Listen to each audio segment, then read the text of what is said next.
हम निकालत रहनी।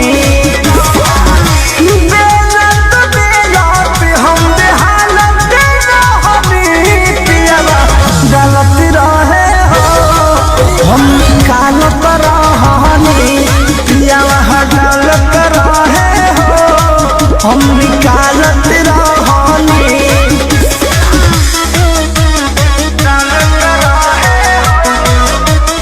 Music by Arya Sharma.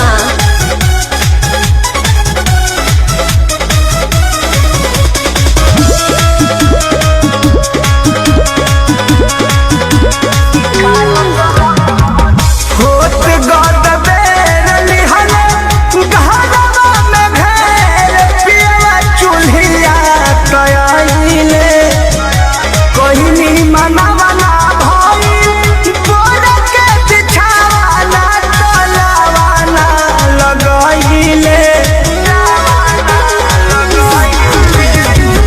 होत गद बेर लिहले घरवा में घेर, पियवा चूल्हिया तयाइले कहनी मनवना भइल, बोर के बिछावाना तलावाना लगाइले।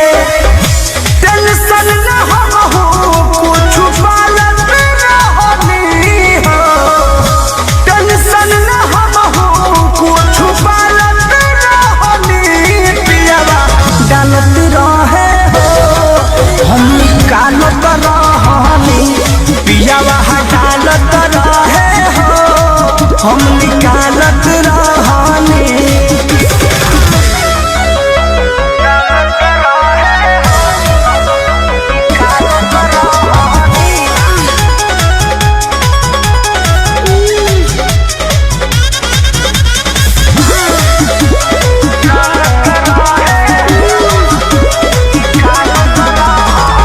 कृष्णा पे दर्दी परमद अब तेनु कोई दिहले तवा हमर घर, खटत खटत हम तो हट गइनी पाछा, जब मिजाज भइल नरम।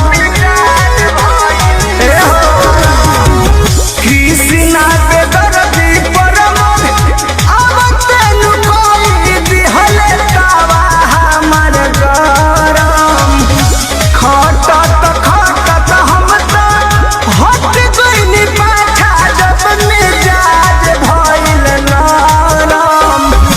कहले नरेश बात टालत रहनी हो, कहले विजय बात टालत रहनी, पियवा डालत रहे हो हम निकालत रहनी, पियवा डालत रहे हो हम निकालत रहनी।